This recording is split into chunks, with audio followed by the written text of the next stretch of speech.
Estamos gravando esta que é a segunda aula da nossa matéria de Hermenêutica e Exegese 2. Hermenêutica e Exegese 2, curso médio em Teologia. Hoje é segunda-feira, 17 de outubro de 2022. Repito, esta segunda aula da nossa matéria de Hermenêutica e Exegese 2, segunda-feira, 17 de outubro de 2022, curso médio em Teologia. Agradecemos o esforço que cada um de vocês colocaram, né, para estarem aqui hoje, né, pastora Priscila, irmã Tatiane, a Lidlin, irmã Sandy, irmão Jonatas, que tá, de vocês é que está mais pertinho de mim, né, irmão Jonatas, né? Se eu der um espirro aqui no meu escritório, irmão Jonatas vai vir aí no quintal da casa dele. Né? Porque Jacksonville está ali na esquina, né? Só abrir aqui a porta da minha casa, eu já estou vendo o irmão Jonas lá dar um tchauzinho na janela da casa. Se fosse bom assim, irmão Jonas, eu seria o vizinho mais feliz da face da terra, né? Mas quem sabe um dia Deus nos permitirá sermos definitivamente vizinhos, né? Mas Sim, será um prazer. de uma forma, irmão Jonas é o nosso vizinho, está lá a nossa irmã Ruth Soares Basílio, com um mapão que Deus o livre, ninguém vai ter um mapão tão bonito como esse. Nosso irmão José Carlos, né? Está ali numa jovialidade que dá gosto. Irmã Eliadna, irmão Wellington, sentimos demais a sua falta. E agradecemos a Deus, repito, pelo esforço de cada um de vocês. Só relembrando, neste mês de outubro, né, os alunos que já estiverem fazendo o pagamento das suas mensalidades, não se esqueçam, por favor, o valor é novo, está crescido de $10 a mais. Quando se lembram disso? Quando se lembram? Então, não, por favor, faça um esforço para não se esquecer. Se você esquecer, é fácil. O nosso sistema não se esquece. Aí eu mando para você um avisinho, né? Para trazer a diferença dos $10 a mais, devido, repito, ao aumento dos enormes custos que temos tido ao redor. E aí precisávamos fazer este pequeno reajuste. Em janeiro teremos, por força de necessidade, fazermos mais um, também será um pequeno reajuste, e aí nós vamos procurar segurar os valores por mais um ano, porque queiramos ou não, a inflação está aí, infelizmente, mexendo bastante, né? Você é dona de casa, faz compra de comida para sua casa, outras coisas, está sentindo aí que os preços estão batendo pesado, né? Você não tem ideia dos valores, né, de papel, de encadernação, de toner para a impressora, estão subindo disparado. Mas é aquela coisa, a gente tem consciência que não podemos repassar esses aumentos assim de uma só vez para os alunos, e não é nossa intenção, né, para não criar nenhum tipo de tumulto, mas em janeiro já estejam sabendo, teremos que fazer mais um segundo pequeno reajuste, aí manteremos os valores até um ano mais, né, até Jesus voltar. Se Jesus voltar antes, já está resolvido o assunto. Vamos lá, meus irmãos, página 4. Página 4. Nós estamos na nossa apostila de Hermenêutica e Exegese 2. Penso que vocês já observaram, né, que essa apostila ela foi criada num formato muito diferenciado, bastante diferenciado. Quem está percebendo o formato bem diferente dessa apostila, né? Nós trabalhamos com uma partezinha, e aí quase que em seguida, em quase todas as linhas que vêm a seguir, nós já lançamos, né, os exercícios, né? E em cima desses exercícios que nós vamos fazer a avaliação, né, de vocês, né, no finalzinho da ministração desta matéria. Então, ela foi projetada para funcionar da forma mais prática possível, para que vocês tenham sempre em mente, né, o que acabaram de ler, acabaram de estudar e, consequentemente, facilitando a redação dos exercícios. Deixa eu perguntar aqui, nesta noite nós teríamos, no finalzinho da aula, a prova de Bibliologia 2, daqueles que não fizeram, né? Temos o irmão Jonatas, confere, irmão Jonatas, que não fez a prova de Bibliologia 2. Alguém mais que esteja me esquecendo que não fez a prova de Bibliologia 2? Alguém mais? Só irmão... Eu não fiz, não. Isto, se irmã Sandy puder hoje, se não puder, me deixe saber que trabalhamos com a próxima semana. Então, temos o irmão Jonatas e a nossa irmã Sandy, que não fez a prova de Bibliologia. Então, quando terminarmos a aula, todos ficam liberados, né, em deixar a conexão. Só irmão Jonatas e irmã Sandy fiquem na conexão que aí eu vou passar a prova na tela. E aí vocês vão estar me dando as respostas. Está chegando a irmã Dame. Tá? Vamos lá, então, página 4. Lá naquela partezinha lá de cima, né, que diz nota. Pastor, Sim. desculpa, tá dando uns ruídos, aí fica meio ruim para ouvir. Eu vou fechar o áudio aqui do meu lado, né? Eu não sei exatamente de onde está sendo esse ruído. Aí fica bem difícil eu tentar identificar, então, para facilitar, eu vou fechar aqui do meu lado o áudio. Isto, fechei aqui do meu lado. Todos estão me ouvindo? Todos estão me ouvindo? Todos? Isso. Meu áudio, eu tive que do meu lado aqui fechar o áudio de todos. Mas eu repito, quando o aluno for participar, fazer uma pergunta, fazer uma abordagem, faça assim, ó, gesticula e imediatamente abra o seu áudio e depois de participar, falando, contribuindo, participando, não esqueça de fechar, porque de alguma forma alguma coisa vai ficar aberta e aí causar um pouquinho de dificuldade. Obrigado, irmã Tatiana. Irmã Tatiana tem ouvidos de lince, né? Ela, como dizia meu falecido pai, tem ouvido vazado, isso é bom, ter ouvido vazado nessas horas. Meus irmãos, nós estávamos falando da inspiração da Escritura. Eu vou ler essa nota lá em cima, e eu acredito que quem participou da aula, ou quem assistiu a aula gravada, né, dos que não participaram, vão se lembrar exatamente a que eu estou me referindo. Vamos lá, nota. A inspiração da Escritura refere-se à influência exercida por Deus sobre os homens que escreveram a Bíblia, em razão da qual seus escritos têm veracidade divina e constituem suficiente e infalível regra de fé e prática. Eu quero acreditar que vocês se lembram, tá? E a melhor forma de se lembrar é rever as aulas no vídeo, tá? Ou então anotando. Se o aluno tem o hábito de anotar, maravilha. Se o aluno, porque eu sei que infelizmente, não entenda isso como uma crítica, é uma observação minha. Eu sei que tem alunos que não têm o hábito de anotar. Não é obrigado, mas a gente sugere, a gente recomenda, mas a gente não obriga. Do contrário, nós seríamos uma escola muito rígida em obrigar. Temos regrinhas básicas, temos normas básicas, como qualquer escola, claro, temos, mas obrigar o aluno a anotar, isso a gente não vamos chegar nunca a esse ponto, mas só recomendamos e sugerimos. Mas você que costuma anotar, né, as abordagens, os pontos mais relevantes da aula, você vai se lembrar qual o nome que a teologia dá a este caso, ou seja, sobre a capacidade da inspiração da Escritura. Deixa eu resumir para você entender a pergunta. Deus, quando usou aqueles quase 40 homens para produzirem 66 livros da Escritura, Deus deu uma inspiração bem diferenciada a que ele normalmente hoje dá para mim, para você, para cada um de nós, no sentido de preparar uma mensagem para pregar, um estudo bíblico para ensinar, entende? Recebemos, claro, obviamente, uma inspiração de Deus para fazê-lo. Concordam comigo? Ninguém prega, ninguém ensina a palavra se não tiver uma inspiração da parte de Deus. Temos que ter. Entretanto, a inspiração que os autores dos livros do cânon sagrado ou da escritura sagrada tiveram é bem diferente, muito diferente, comparado à inspiração que hoje eu e você podemos ter para pregar a palavra ou mesmo ensiná-la. O que os 40 autores tiveram foi uma inspiração única, entendem? Exclusiva, totalmente singular. Eu quero saber, à luz da teologia, se vocês se lembram, se anotaram, como se chamava ou se chama essa inspiração. Ela é uma combinação de duas palavras. Irmão José Carlos já levantou ali o santo dedo. Vamos lá. Iluminação.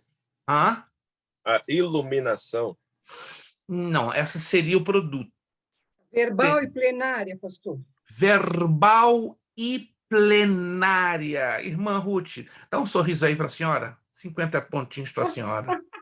Eu espero que esses pontos venham quando eu tirar uma nota A baixa. senhora vai se assustar quando vier as notas final. Vai estar 100 por todo lado. Você vai pensar que é erro gráfico. 100, 100, 100, 100. Deve ver tanto 100. É a acumulação dos seus pontinhos, né? Anotou aí? Inspiração verbal e plenária. Verbal, porque Deus usou as palavras, não é? Na boca, nos lábios dos servos e das servas de Deus, e plenária, porque toda a Escritura foi inspirada no pleno, não foi 1%, 10%, 20% do texto, foram o completo, os 100% do texto. Agora eu estou disposto aqui a dar 75 pontos. Ó, se você está com a notinha meia baixa, você também vai ficar assustado quando chegar lá e ver a sua notinha final. Eu quero saber o nome da palavra grega que a teologia dá para que a inspiração verbal plenária, ou seja, a tradução ao pé da letra em português, só a irmã Ruth é a única que não vai, né, participar, porque ela já pegou a fatia, Já está aqui, ó. a fatia, ó, tá vendo? Ela está anotando. Se você segue, ó, Paulo disse, ó, sede meus imitadores como eu sou de Cristo. Agora eu vou usar, né, o Evangelho Apócrifo Luiz Prestes. Sede imitadores da irmã Ruth, como ela Seja diz, de Cristo, é de Cristo, entendeu? Então, imita a irmã Ruth. Há uma palavrinha grega, que ela é exatamente a explicação da inspiração verbal e plenária, que traduzida ao pé da letra é soprar de dentro para fora. Só a irmã Ruth é a única pessoa que não participa. Theopneustos. Theopneustos, perfeito, pastora Priscila, ganhou os seus 75, vai para casa, vai dormindo sorrindo, e depois diga para o seu love, para o seu querido pastor, meu amor, peguei 75, vou dormir hoje mais tranquila. 75, Theopneustos, que a tradução literal é soprado de dentro para fora. É importante você ter isso em mente, porque ela vai te ajudar a entender, né, a razão da prática da inspiração da palavra de Deus. Vamos lá. Ponto aqui 17. Isso significa que, embora a Bíblia tenha vários autores humanos, quantos autores humanos a Bíblia tem aproximadamente? Quem se lembra? Acabei de falar agora. Quantos autores humanos a Bíblia tem? Eu acabei de falar agorinha. 4 só? 40. 40. Abra o seu áudio. Está lá o irmão Jonas. O irmão Jonas, é assim, 40. ó, assim, a mímica funciona. Aqui é 4 e aqui é 40. Isso significa que, embora a Bíblia tenha vários autores humanos, que sabemos que foram 40, antes de tudo, Deus é o seu autor. Por isso que a Bíblia é chamada a palavra de quê? De Deus. De Deus, oh meu Deus. Se diante disso a Bíblia não é chamada a palavra de Deus, temos alguma coisa errada aí no aprendizado da compreensão dessa matéria. Ponto 18. Deus.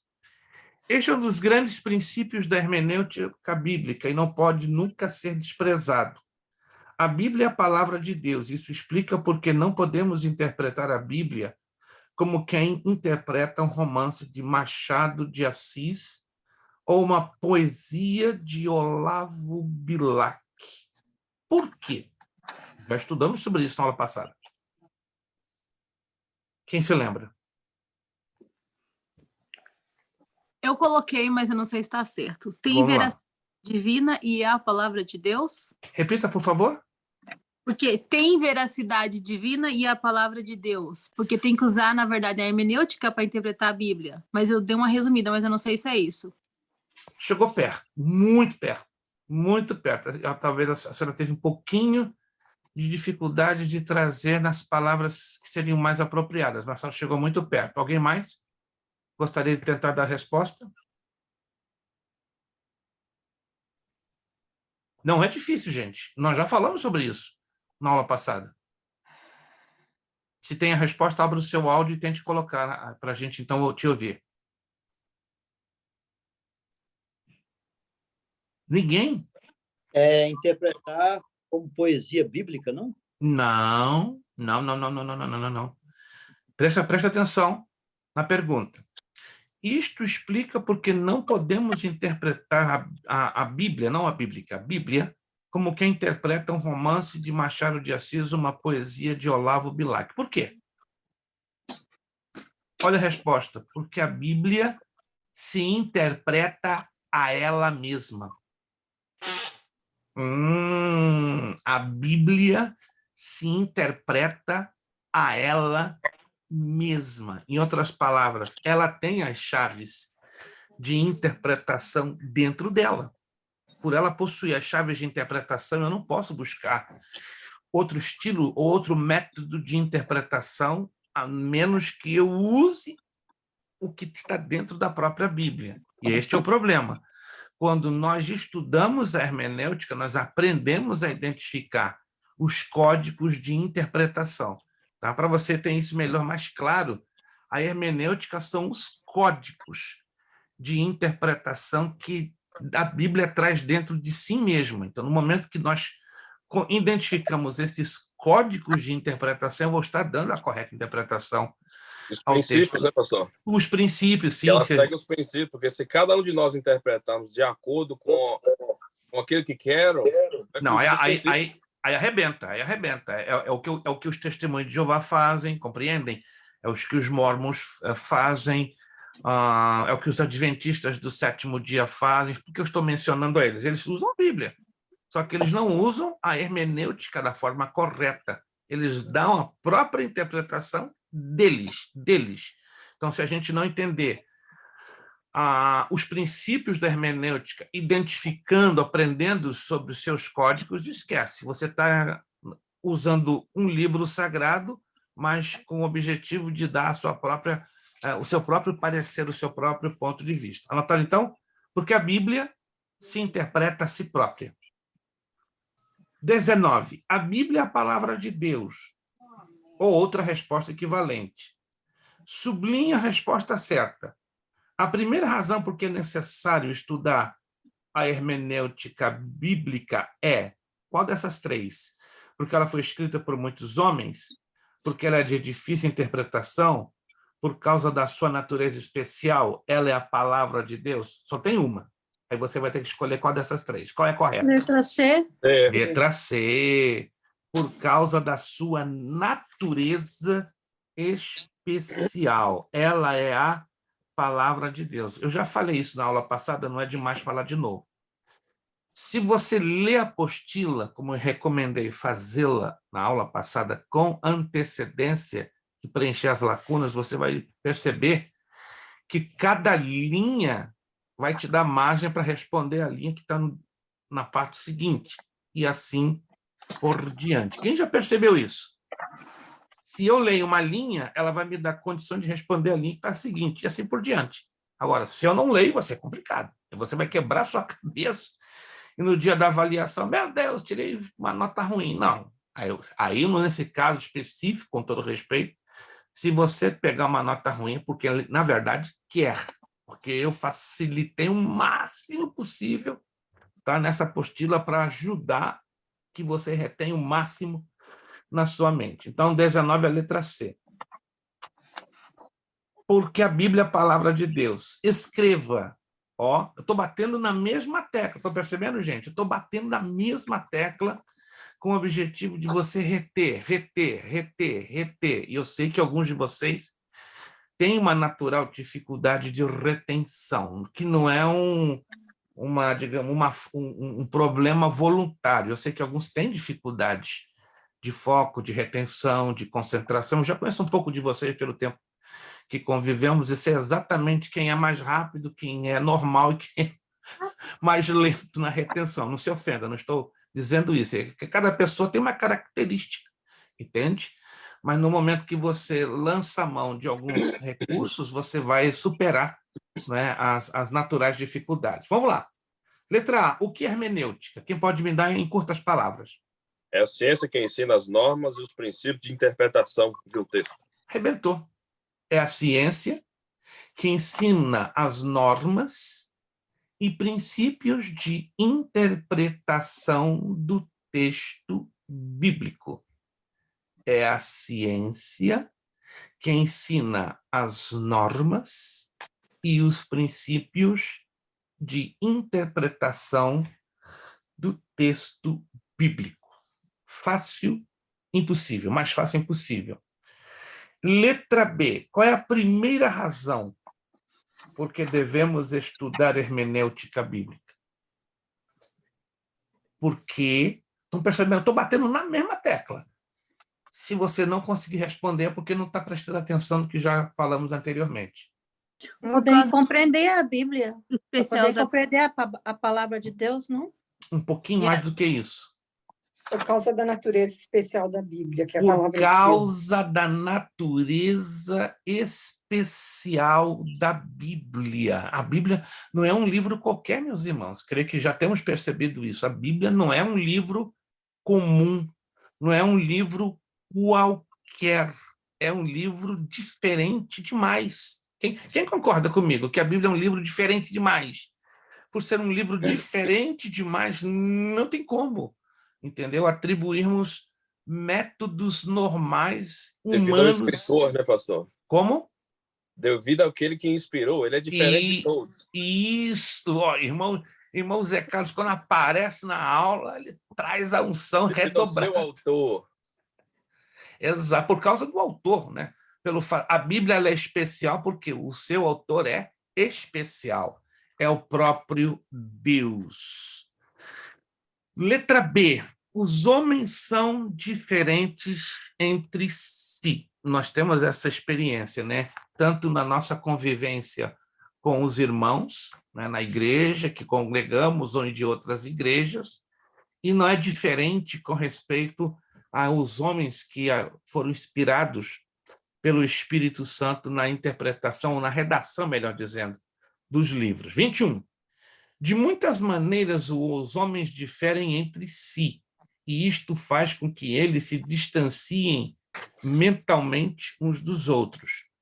A hermenêutica bíblica indica o meio pelo qual podem ser removidas as diferenças ou a distância que separa os escritores da Bíblia e seus intérpretes, e os intérpretes entre si. Vamos falar aqui, vamos procurar relembrar de alguns escritores da Bíblia. Por exemplo, qual era a posição, ou a nível de profissão, ou a nível de responsabilidade que ocupava Daniel?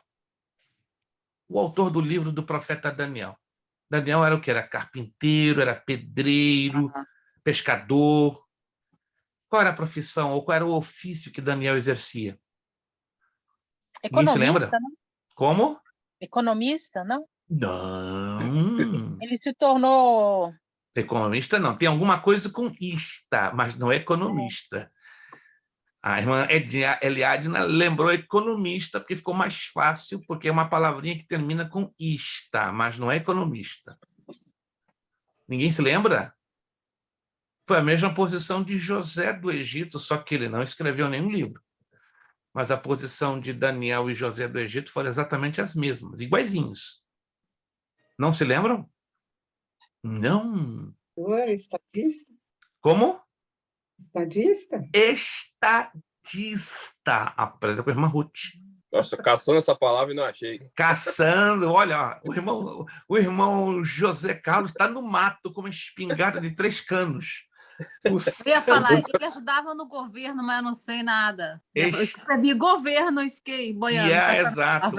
Na próxima página, na página 5, tem um exemplo de estadista. Tá ali, gente, ó. Segue o exemplo da irmã Ruth, ela está lendo a apostila, está dando com força. Anote aí, estadista. Daniel foi um estadista. Profeta Amós. Qual era a posição do profeta Amós? Era pescador, né? Se eu me lembro. Boiadeiro. Boiadeiro. Lavrador foi quem? Depois de Amós. Está ali pertinho. Tem um profeta ali que foi lavrador, mas colado com Amós, se você se lembra. Tanto que ele, no finalzinho do livro que leva o nome dele, ele fala de uma coisa maravilhosa ligada à lavoura. E muita gente gosta de usar esse texto, né, para falar: Deus vai prosperar, vai abençoar, vai multiplicar a sua sementeira e tal. O povo gosta de usar. Abacuque! Oi, irmão Zé Carlos! Mais um pontinho para lhe ajudar. Meu Deus, mais 50. Eita, glória, hein? Abacuque! Sementeira. Abacuque era lavrador. Qual era a profissão de Isaías? Estadista. Hã? Estadista. Também um estadista. Ele era secretário, segundo os historiadores, né, do falecido rei Uzias. Então, em outras palavras, estamos aqui aprendendo, né, ou relembrando o que já foi ensinado lá atrás, que os homens usados por Deus na redação dos livros, eles ocupavam posições totalmente diferentes, fazendo-os de pessoas diferentes, porque eles viviam em meios sociais e meios culturais completamente diferentes. Número 22. Observe as pessoas do seu círculo de amizade, igreja, colégio, trabalho e outros lugares. A coisa mais fácil de perceber é que não existe uma pessoa que seja igual à outra. Todas são entre si. Qual seria a lacuna que preenchemos aqui? Todas são o quê? Diferentes. Diferentes. Anote aí. Diferentes entre si. Vamos lá. 23. Faça uma lista de algumas maneiras pelas quais as pessoas são diferentes entre si. 5 maneiras. Quem pode escrevê-las para mim abaixo? Pensar, modo de pensar, né? Modo de pensar, correto. Que mais? Modo de agir, Costumes. Costumes, tradições, Posição social. posição social. Tá perfeito. Aí, se você observou com atenção, a resposta está na 24. Já perceberam isso? Sim. É bem interessante. Se você lê com atenção a pergunta 24, é a resposta da pergunta 23. Aí você pode usar qualquer uma delas que preencham as 5 diferenças: cor da pele, nacionalidade, costumes, nível Língua. social, conhecimentos, capacidade intelectual, gosto estético, qualidades morais, formas de pensamento e outras. Aí vem, no 24. Isto explica porque 2 pessoas, ao lerem o mesmo livro, entendem, às vezes, coisas completamente Diferentes. diferentes. E este é a razão da hermenêutica. O estudo da hermenêutica, ela vai nos levar a lermos e a interpretarmos o texto bíblico de igual para igual. E isso só é possível quando aprendemos a conhecer os princípios e as regras. Quando aprendemos a conhecer os princípios e as regras, fica tudo mais fácil. 25. Isto explica também o fato de que, muitas vezes, o autor de um livro quis transmitir uma mensagem e o leitor entendeu outra bem diferente. diferente. Então, de novo, vamos perceber que estão batendo bem em cima da mesma tecla da palavra diferença. E como é importante entendermos isto aqui, tá? Ponto 26. No versículo que já estudamos, 2 de Pedro 1, 21, encontramos outro aspecto interessante acerca da Bíblia. Complete o versículo. Falaram da parte de Deus, movidos pelo Espírito Santo. Qual seria aqui nessa lacuna? Homens. Homem. Homens. Homens. Mas o correto seria homens diferentes. Homens diferentes. Não se esqueçam do diferentes. Homens diferentes falaram da parte de Deus, movidos pelo Espírito Santo. 27, batendo na mesma tecla. Homens. Cerca de 40 pessoas foram usadas por Deus para escrever a Bíblia, e havia grandes diferenças entre elas. Deus usou homens contemporâneos, mas usou também homens de épocas diferentes. Exemplo, Isaías, em torno de 700 a.C., Paulo, 50 depois de Cristo. Você é capaz de exemplificar as relações abaixo? Experimente. Homens de profissões diferentes, homens de nível social diferentes. Vamos lá? Letra A, como é que preenchemos aqui?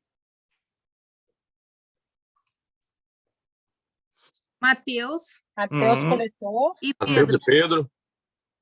Isaías Isso. e Amós. E já dei a resposta aí embaixo. Estão percebendo, então? Então, vai ser mamão com açúcar, então, essa apostila para vocês interpretá-la, né? Porque eu já estou dando... Pastor, Sim. só uma dúvida aqui, no versículo 26.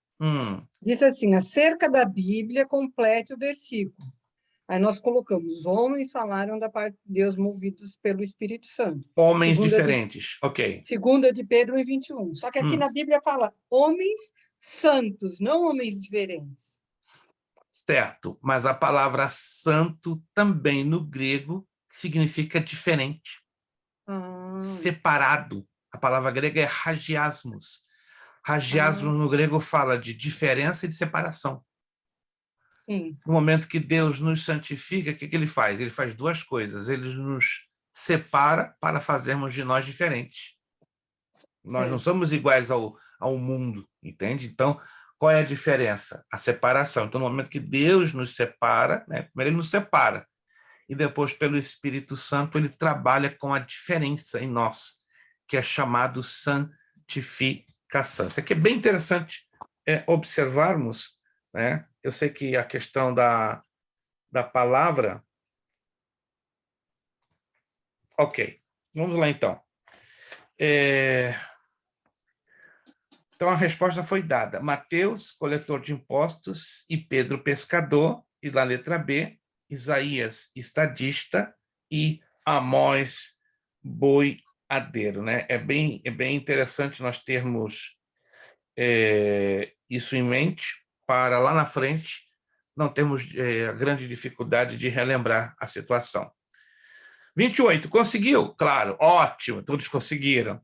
Se não, não faz mal, você está estudando hermenêutica exatamente para isso. Aí já estamos repetindo a resposta. Eis os exemplos. Pode haver outros, né? Homens de profissões diferentes e homens de nível social diferentes.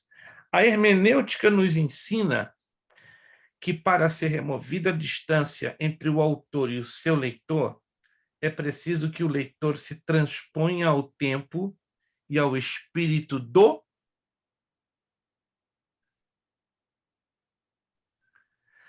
Alguém está tentando falar, mas o áudio está fechado.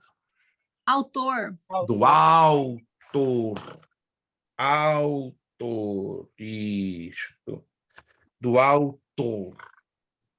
29. Observe agora as várias denominações evangélicas que existem. Todas aplicam as normas de hermenêutica bíblica, que é um fator de aproximação. E, no entanto, existem algumas ligeiras diferenças doutrinárias. Como se explica isto? Sublinhe a resposta certa. Aqui, muita atenção, por gentileza. Por que existem diferenças doutrinárias entre as denominações? Letra A, porque algumas aplicam as normas de hermenêutica bíblica e outras não. Letra B, porque todas aplicam as normas de interpretação, porém o fazem de maneira errada. Letra C, porque de várias maneiras os homens são diferentes entre si. Qual a correta resposta? C. C. Eu confesso que a B combinaria aí também. No sentido do erro.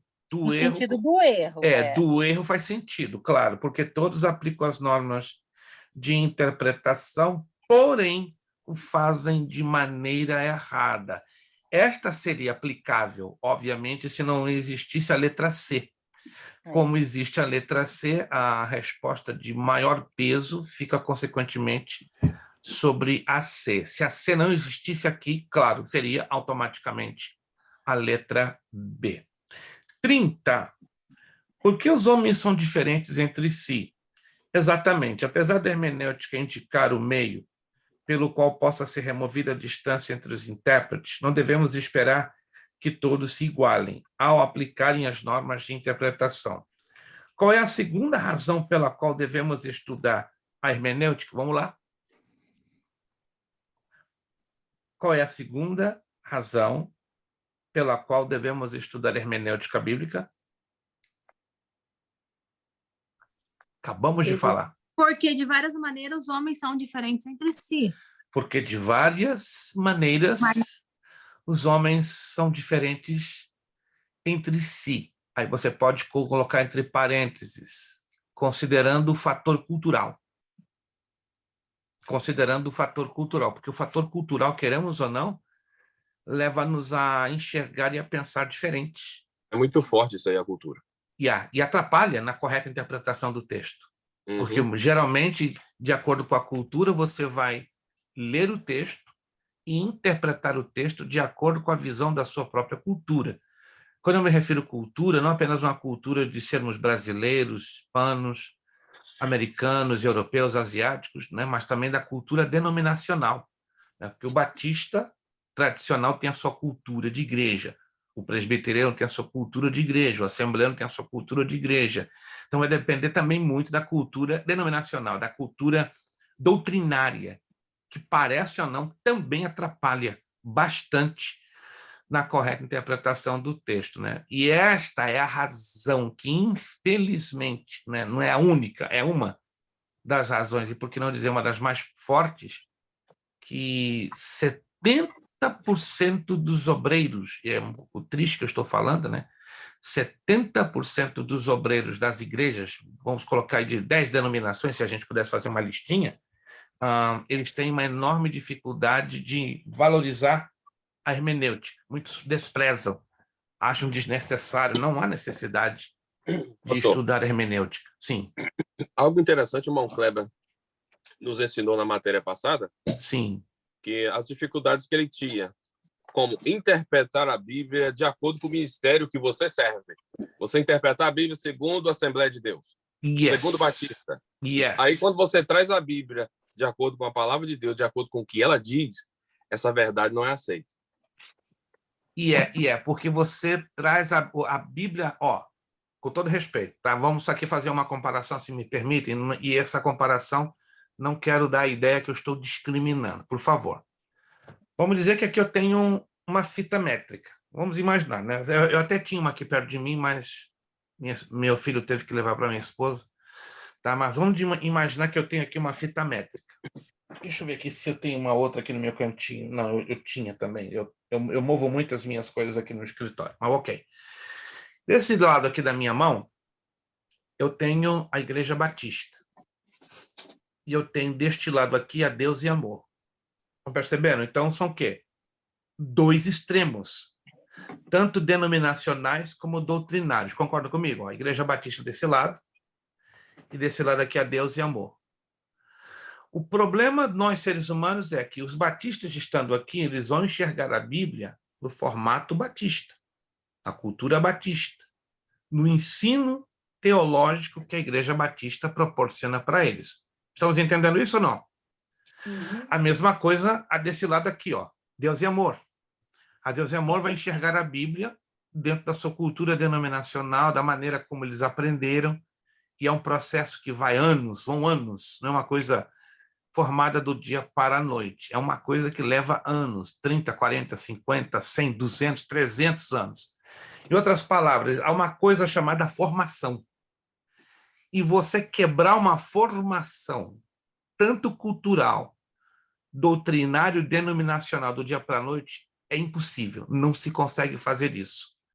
Então, quando se ensina a hermenêutica bíblica, você pega isso aqui, tá vendo os extremos da fita? Você trabalha para que ele fique aqui, Esse é o problema.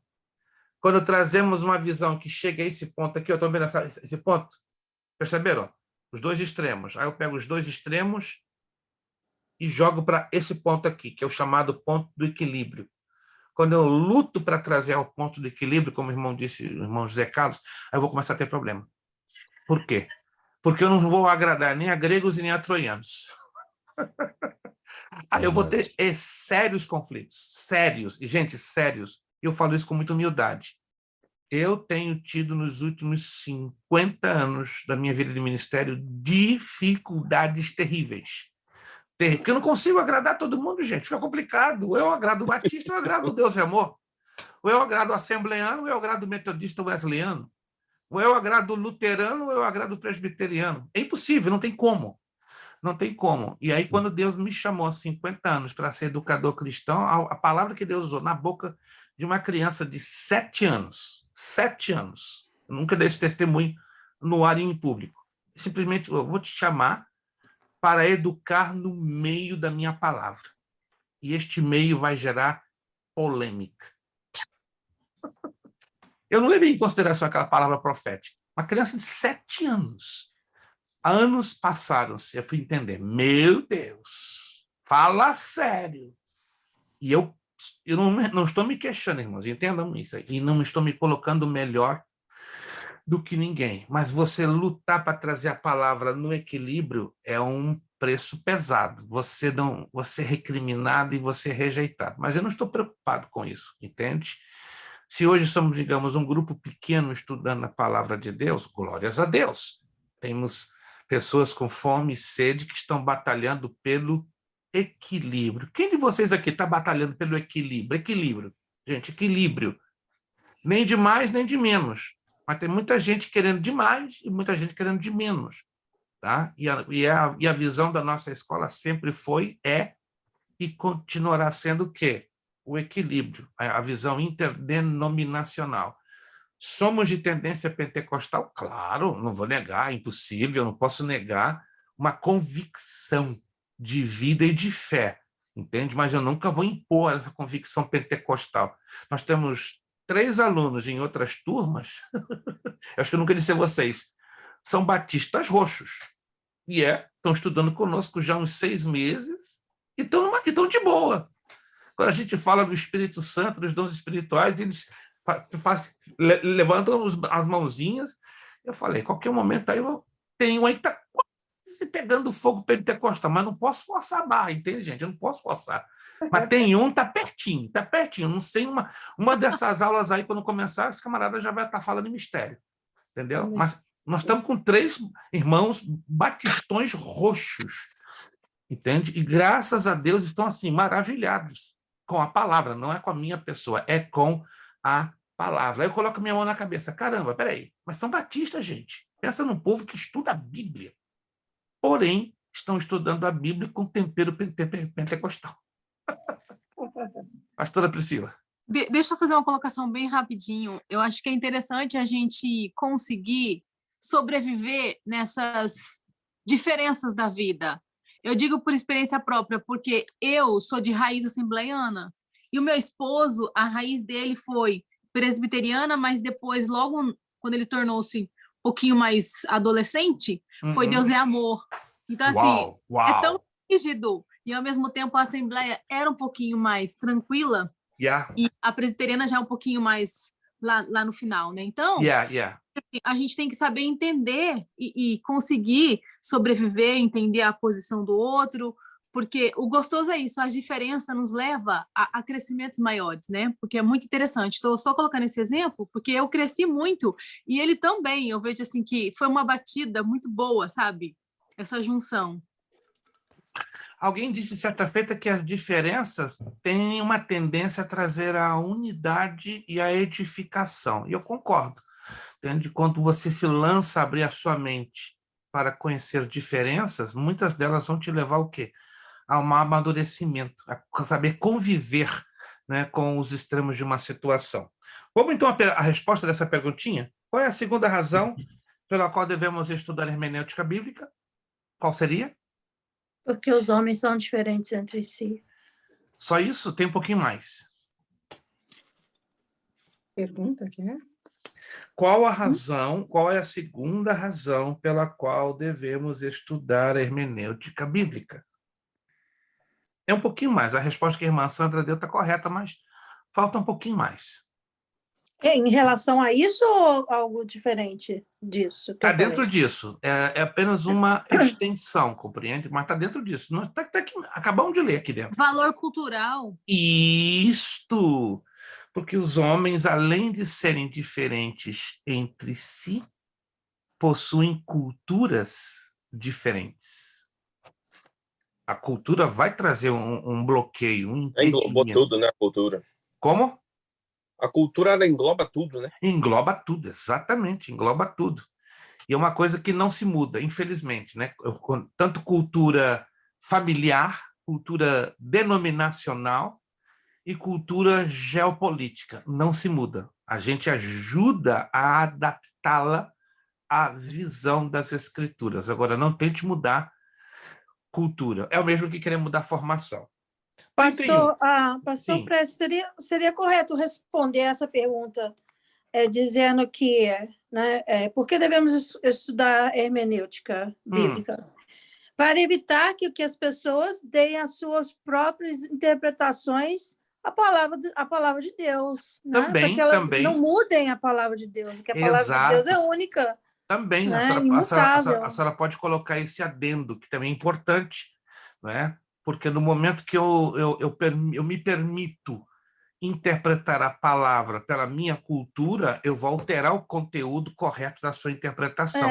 Exatamente. Acho que o objetivo é esse, né? Para evitar que heresias surjam, que apareçam interpretações errôneas, né, da palavra de Deus. E eu acredito que vocês têm noção disso, né? Porque eu vou pegar o gancho da irmã Sandy, né? Eu queria que vocês tenham noção disso na prática, né? As maiores heresias, escutem bem, não nascem num terreiro de Umbanda, não nascem numa mesa de kardecista espírita, as maiores heresias não nascem dentro de um templo islâmico, né, de uma mesquita muçulmana, tá? As maiores heresias, onde elas nascem? No púlpito de uma igreja. É incrível isso. Nascem exatamente num púlpito de uma igreja. Parece algo super irônico, estranho, contraditório, mas é o que a irmã Sandy acabou de falar. Hoje tem muita gente aí com a famosa teologia do achismo. Né? Você sabe disso. Vai nas redes sociais, vai no Instagram, no YouTube. É assustador. Né? Jesus era mágico. Sabia que Jesus era mágico? Irmão José. Quando ele assumiu a carpintaria, só falava haja. Irmão José. Irmão José tinha que ser diferente, e é diferente, né? Por isso que ele está aqui para nos ajudar a entender a hermenêutica. Jesus, entre aspas, por favor, vamos usar a hermenêutica da maneira correta. Era um tipo de mágico. Porque de carpinteiro para curar, libertar e transformar tinha que ser, de uma certa maneira, mágico, né? Mas, infelizmente, né, a realidade de hoje das nossas igrejas é preocupante. Né? Que Deus desperte os pastores, os líderes, a valorizarem o estudo da hermenêutica. Né? Semana passada eu tive um confronto bem feio, né, com um pastor hispano, eu tive com ele tomando um café da manhã. Rapaz, pensa no homem que ficou nervoso. Ele começou a tocar numa temática bíblica bastante simples, né? Sobre arrependimento, salvação, novo nascimento, e, meu Deus, quando eu discordei dele dentro da hermenêutica, né? Eu estava com a Bíblia na mão, assim, na minha malha tinha uma Bíblia pequena de bolso, inclusive ela é bilíngue, né? Espanhol, português. Rapaz, o homem ficou nervoso. Não, eu fui ensinado assim, meu bisavô, meu avô, meu pai, o senhor não vai querer me mudar? Não, irmão, eu não estou querendo lhe mudar. Eu estou querendo lhe dizer que o irmão vem de uma semente cultural muito forte. Ele é cubano, né? Muito forte. E os cubanos ensinam desta... Como é que o senhor sabe? O senhor é cubano? Não, meu irmão. Mas antes de morar na Flórida, eu visitei muitas igrejas cubanas e comecei a observar algumas coisas curiosas, né? Na ministração, da pregação, da palavra ensinada.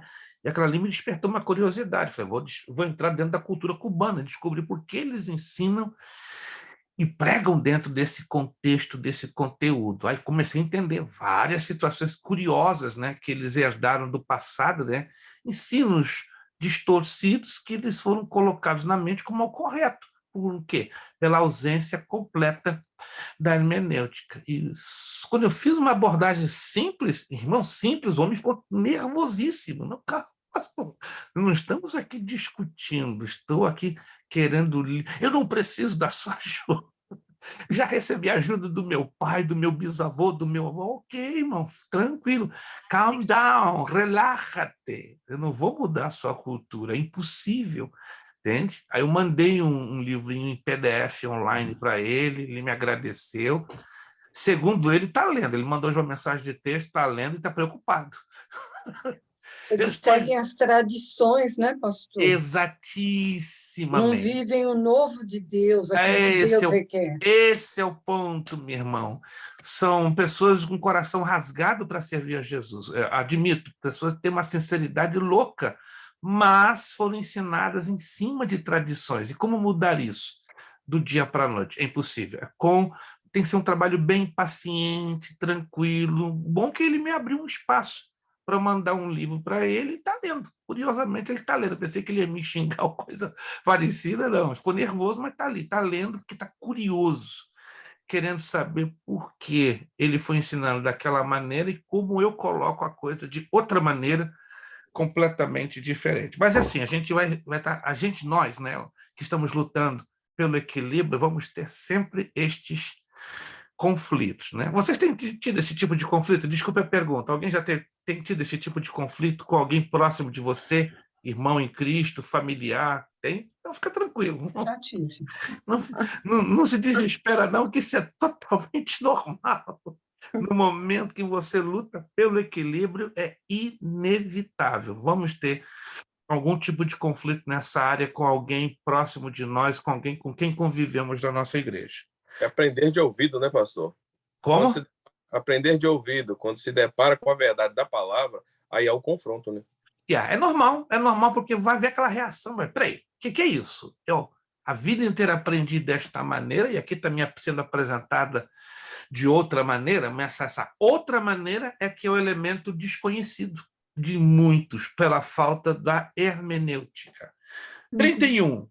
Por que de várias maneiras os homens são diferentes entre si? Foi a resposta, né? E a irmã Sandy nos ajudou a ampliá-la e está corretíssimo. Apresente 2 razões pelas quais é necessário estudar hermenêutica bíblica. Estou chovendo no molhado de novo.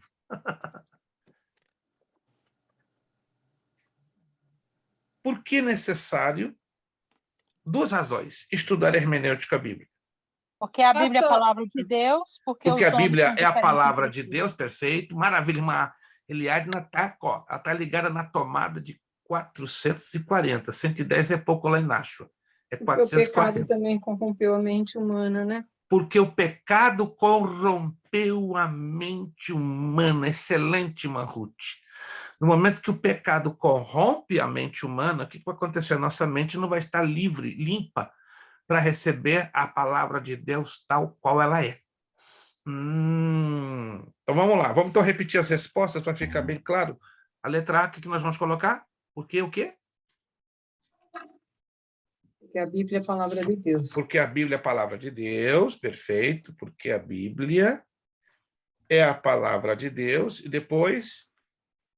Porque o pecado corrompeu a mente humana. Porque o pecado corrompeu a mente humana. Porque o pecado corrompeu, anote aí direitinho, isso aqui é interessantíssimo, a mente humana. Maravilha. Vamos lá. A 32 seria também a resposta, né? Porque os homens são diferentes em si, mas aqui nós podemos, na letra B, incluir esta abordagem que foi falada agora, porque o pecado corrompeu a mente humana, independente que os homens tenham sido ou sejam em si diferentes entre si. Virando a página 6. Como interpretar a Bíblia? Agora vamos aos códigos, a conhecer ou a relembrar esses princípios de interpretação. Objetivos desta unidade 2. Muita atenção aqui, por favor. Vamos então entender isso aqui. Ao concluir esta unidade, você deverá ser capaz de 2 coisas. Citar 5 áreas onde se aplicam os conhecimentos das regras de interpretação da Bíblia. Citar as 3 razões pelas quais precisamos conhecer as regras de interpretação da Bíblia. 5 áreas de aplicação. Peço a sua redobrada atenção. 5 áreas de aplicação. Número 1. Então, você quer aprender a interpretar a Bíblia. É preciso que você queira realmente. É preciso que você sinta a necessidade de conhecer as regras e os princípios de interpretação da Bíblia. Aqui eu estou trazendo um fato que eu vivi isso aqui, aí eu estou transcrevendo aqui. Lembro-me de um fato ocorrido em uma classe de jovens na escola dominical onde eu era professor. Isso foi há uns 45 anos atrás, aproximadamente. Durante a lição, o jovem inteligente se levanta e faz uma pergunta sobre certo texto bíblico. Imagine você que eu tive de responder sinceramente. Não sei. Já aconteceu isso com você? De alguém lhe fazer uma pergunta daquelas bem salgadas e capciosas e você ficar uma sinuca de bico, né, como dizem os nossos queridos irmãos mineiros, e dizer, não sei. Alguém já teve essa experiência ou não? Só a pastora Priscila? Eu já tive dezenas de vezes. E não me envergonho, gente, de em sala de aula dizer, ei, não sei. Mas como você não sabe? Tem textos que, às vezes, se você não interpretar da forma correta, você pode entender de forma diferente. Então, às vezes, quando alguém diz alguma coisa, você fala assim, não, eu não sei, é melhor eu estudar melhor, eu ir buscar, porque eu não sei agora. Temos que ser, irmãos, sinceros.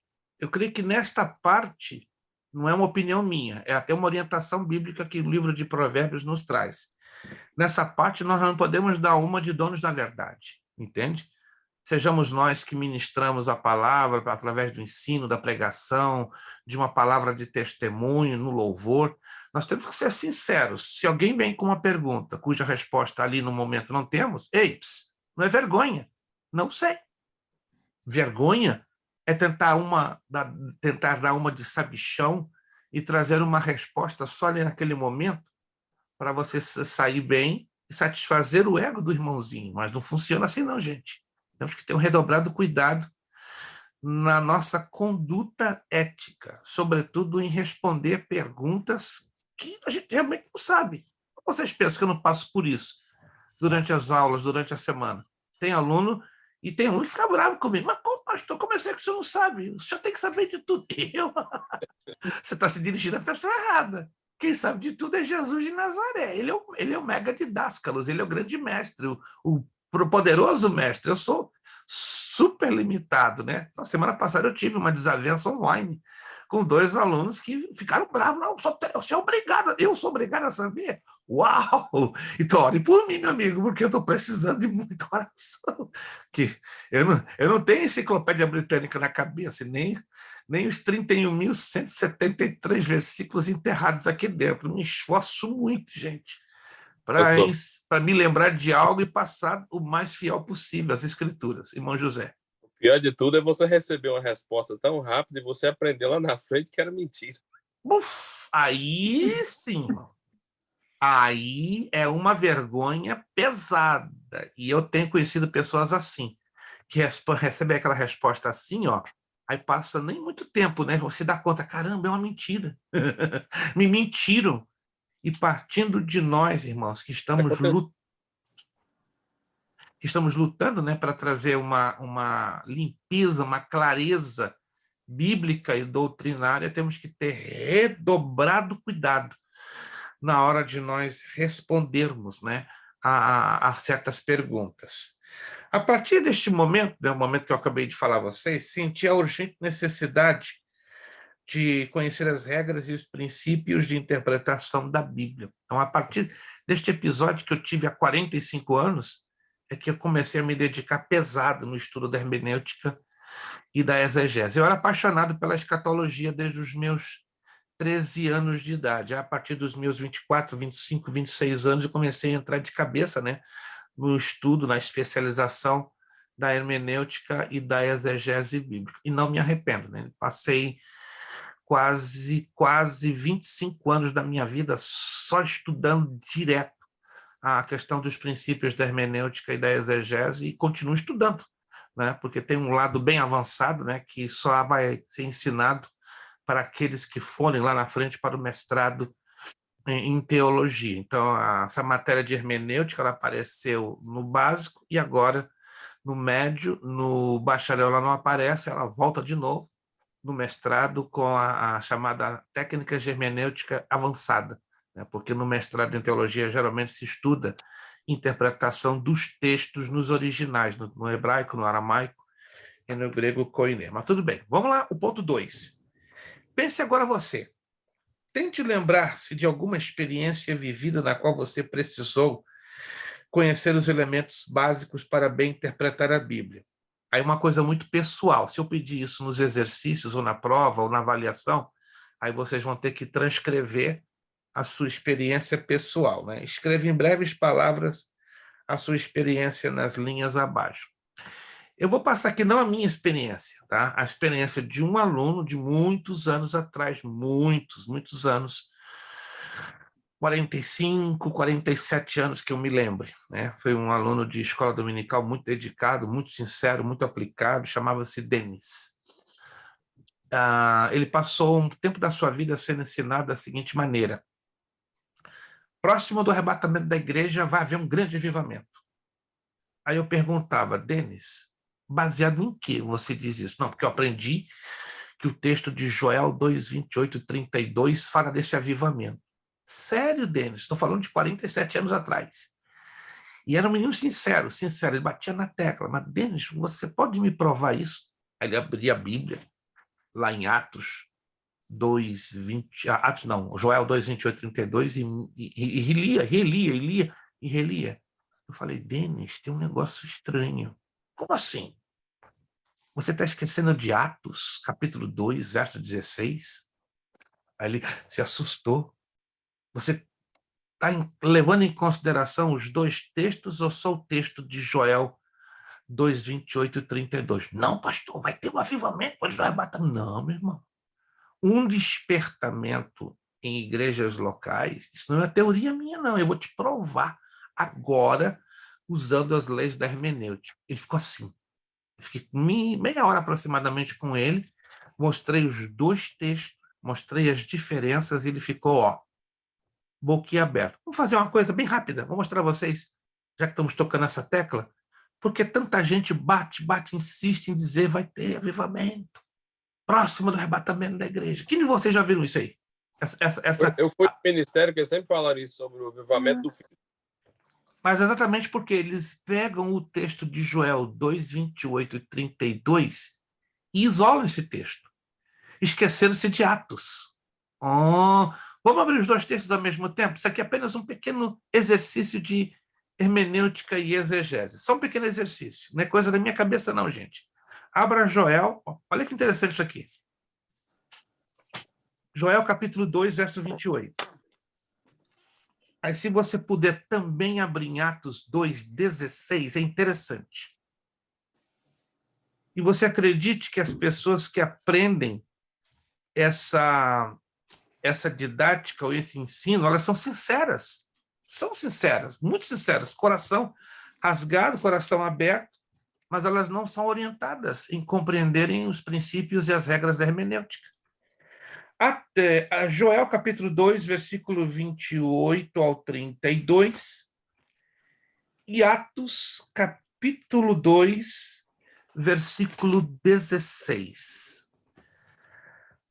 Tenta manter os dois textos abertos, se é possível. Coloque aí um marcador, uma caneta, um lápis, mas procura manter os dois textos abertos. Atos 2:28 Joel 2:28 e Atos 2:16. Joel 2:28 e Atos 2:16. Vou aguardar que todos tenham esses dois textos abertos. Isso é só um rápido testezinho, né? Um pequeno exercício prático, para entendermos a importância extrema do estudo da hermenêutica. Todos têm aberto já? Joel 2:28? Maravilha, vamos lá. Joel 2:28. E há de ser, muita atenção, gente, às palavras. Nós lemos o texto, mas não consideramos a posição das palavras. E há de ser que depois derramarei o meu espírito sobre toda a carne. Os vossos filhos e vossas filhas profetizarão, os vossos velhos serão sonhos, os vossos jovens terão visões, e também sobre os servos e sobre as servas naqueles dias derramarei o meu espírito, e mostrarei prodígios no céu e na terra, sangue, fogo e colunas de fumaça. O sol se converterá em trevas, a lua em sangue, antes que venha o grande e terrível dia do Senhor. E há de ser que todo aquele que invocar o nome do Senhor será salvo, porque no Monte Sião e em Jerusalém haverá livramento. E assim como o Senhor tem dito, e nos restantes que o Senhor chamar. Atos 2,16. Mas é isto que foi dito pelo profeta Joel. E nos últimos dias acontecerá, diz Deus, que do meu espírito derramarei sobre toda a carne, os vossos filhos e as vossas filhas profetizarão, os vossos jovens terão visões, os vossos velhos farão sonhos, e também do meu espírito derramarei sobre os meus servos e as minhas servas naqueles dias, e profetizarão. E farei aparecer prodígios em cima no céu e sinais embaixo na terra, sangue, fogo e vapor de fumaça. O sol se converterá em trevas e a lua em sangue, antes de chegar o grande, glorioso dia do Senhor. E acontecerá que todo aquele que invocar o nome do Senhor será salvo. Perguntinhas, preste atenção nas perguntinhas. Número 1. Existem semelhanças entre os dois textos, o texto de Joel e o texto de Atos? É a minha pergunta. Existem ou não semelhanças? Sim, existem semelhanças. Mas existem diferenças lendo os dois textos juntos ao mesmo tempo? Existem diferenças? Alguém percebeu algum tipo de diferença? Ou está igualzinho? Está 100% igual? Vamos lá. Vou esperar que vocês olhem os dois. Tem diferença, sim, professor. Tem diferenças. Irmã, eu quero que todos enxerguem se tem ou não essa diferença. Mas Ruth já identificou, tem diferenças. Vamos lá, os demais. Porque de acordo com o que você enxerga é a maneira que você vai interpretar. E isso aí é sério. Isso é muito sério. Só a irmã Ruth até agora detectou diferenças. Quando descobrimos que há diferenças é quando temos o quê? Redobrar a atenção ao que estamos lendo. Quando não detectamos essas diferenças é que vamos ter dificuldade na observação do texto. E eu sei, eu falo com muito respeito e carinho, alguns de vocês têm uma enorme dificuldade de detectar, lendo diferenças no texto. Aí complica na hora da interpretação. Vamos lá. Além da irmã Ruth, alguém percebeu que tem diferenças nos textos? Pastora Priscila é a segunda. Isso aqui é um exercício que nós estamos fazendo. Você tem que ter os dois textos abertos e ler lado a lado.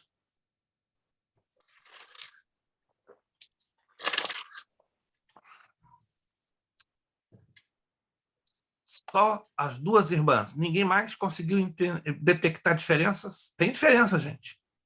Já adianto, tem e várias. E muitas. E profundas.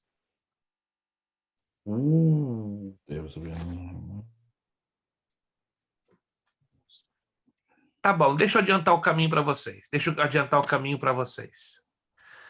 Mas aí vocês vão tomar isso como um grande exemplo, depois que tranquilamente em casa vocês vão analisar isso serissimamente. É por causa de que não se detectam essas diferenças, é que se ensina e tem se pregado, e não é coisa da minha cabeça não, gente. Isso aqui é porque nós não usamos a hermenêutica. Olha só.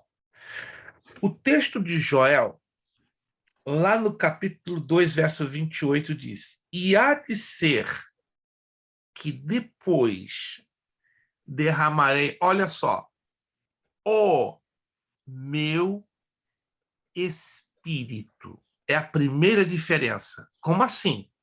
Joel diz o meu espírito. Atos não diz assim. Diz do meu espírito. Oh, mas há essa diferença e ela é enorme. Uma coisa é você dizer o meu espírito. Outra coisa é você dizer do meu espírito. A expressão o meu fala de total totalidade, plenitude. A expressão do meu espírito fala de parcialidade. Parcialidade. Algo que é uma amostra parcial, inicial. Então, vai anotando, isso aqui é sério, sério demais. Então, essa profecia de Joel está se referindo a um derramamento do Espírito pleno, absoluto, completo. Para quem? Calma.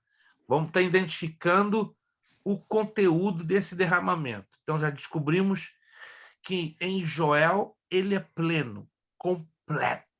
E em Atos ele é parcial, ele é limitado. É como se fosse uma amostra, um sintoma inicial. Perfeito. Vamos continuar no texto. Aí vem no versículo 29, e sobre os servos e sobre as servas, naqueles dias derramarei de novo, o meu Espírito. Aí vamos lá em Atos. 18. Atos, no versículo, Atos 2, peraí que eu escapei aqui a minha página, deixa eu voltar aqui, sintonizar direitinho, que eu perdi aqui do meu lado. Em Atos 2, 18, se não me engano, sim, 2, 18, diz, e também veja bem, de novo, não usa do meu Espírito derramarei sobre os meus servos e sobre as minhas servas, e naqueles dias profetizarão. Aí continuamos, versículo 30, Joel 2:30. E mostrarei prodígios no céu e na terra, sangue, fogo e colunas de fumaça. Aí eu vou lá em Atos 2:19, igualzinho. E farei aparecer prodígios em cima no céu, sinais embaixo da terra, e sangue, fogo e vapor de fumaça. Aí vem o versículo de número 31, Joel 2:31. Estão me acompanhando? Ó, e o sol se converterá em trevas e a lua em sangue, antes que venha o grande e terrível dia do Senhor. Vamos lá em Atos 2:20. O sol se converterá em trevas e a lua em sangue, antes de chegar o grande dia, glorioso dia do Senhor. Aí voltamos em Joel 2:32. E há de ser que todo aquele que invocar o nome do Senhor será salvo, porque no Monte Sião e em Jerusalém haverá livramento, assim como o Senhor tem dito, e nos restantes que o Senhor chamar. Já em Atos 2:21 diz, e acontecerá que todo aquele que invocar o nome do Senhor será salvo. Para por aí. Percebem aí? Perceberam? Não continua. E não continua é que dá a chave. Para quem originalmente Deus dá essa profecia? Para o cumprimento pleno. Resposta: nação de Israel. O quê? Nação de Israel. Mas quando isso vai acontecer? No final da tribulação. Como é que eu sei disso? Aí caímos em escatologia. Ó, tá lá em Joel 2:31. Antes que venha o grande e terrível dia do Senhor. Anote aí, essa expressão no Antigo Testamento se refere à segunda parte da tribulação, os últimos 3 anos e meio. O grande e terrível dia do Senhor é a segunda parte da tribulação, os últimos 3 anos e meio. Lembra-se que a tribulação, segundo a Escritura Sagrada, terão 7 anos? Quem se lembra? Que a grande tribulação terá 7 anos. Uma parte de 3 anos e meio, a primeira parte, e uma segunda parte de 3 anos e meio. Então, esse grande e terrível dia do Senhor é a segunda parte da tribulação. Oh, boy! Então, essa promessa do derramamento do Espírito Santo é para o resgate do remanescente de judeus, de Israel. Olha o verso 32. E há de ser que todo aquele que invocar o nome do Senhor será salvo. Por quê? No monte de Sião e em Jerusalém. Está falando de quem? Israel, dos judeus. Haverá livramento, assim como o Senhor tem dito, e os restantes que o Senhor chamar. Zacarias, abra comigo Zacarias, só para fechar, gente. Vamos fechar com Zacarias, meu Deus. Zacarias, capítulo 12. Livro do profeta Zacarias, capítulo 12. versículos 7 ao 11. Aqui dá a descrição desse grande e terrível dia do Senhor, completo. Zacarias, capítulo 12, está anotando aí? Versículos 7 ao 11. E o Senhor, primeiramente, salvará as tendas de Judá, para que a glória da casa de Davi e a glória dos habitantes de Jerusalém não sejam exaltadas acima de Judá. Versículo 8. Naquele dia o Senhor amparará os habitantes de Jerusalém, e os que deles tropeçar, naquele dia será como Davi, e a casa de Davi será como Deus, como anjo do Senhor diante deles. Versículo 9, Zacarias 12, 9. E acontecerá naquele dia que procurarei destruir todas as nações que vierem contra Jerusalém. Essa é a batalha do Armagedon. Versículo 10. E sobre a casa de Davi e sobre os habitantes de Jerusalém derramarei o espírito de graça, o Espírito Santo e de súplicas. E olharão para mim a quem traspassaram, e o prantearão como quem pranteia por um unigênito, e chorarão amargamente por ele, como se chora amargamente pelo primogênito. Versículo 11. Naquele dia será grande o pranto em Jerusalém, como o pranto de Hadad-Rimon no vale de Megido. Aqui está mostrando, vai ser o momento da batalha do Armagedon, quando Cristo desça na sua glória com a igreja glorificada, para impedir a destruição de Jerusalém, da nação de Israel. Aí o próprio Cristo desce lá das nuvens com glória e poder, derrama do seu espírito e resgata a nação de Israel, os sobreviventes. Apocalipse, capítulo 1. Aí você vai fechar com Apocalipse. Uau! Isso aqui é hermenêutica, gente. E como é lindo que a hermenêutica nos ajuda a entender a escatologia. Apocalipse, capítulo 1. Perdão, Apocalipse, isso, capítulo 1. Desculpe, Apocalipse, capítulo 1. 3. Apocalipse, capítulo 1. Versículo 7. Eis que vem com as nuvens, e todo olho o verá, até mesmo que os traspassaram, e todas as tribos da terra se lamentarão sobre ele. Sim, amém. Perceberam a ligação que tem desse texto com Zacarias, capítulo 12, que acabamos de ler? Perceberam, sim ou não? E aonde a gente começou isso? Em Joel.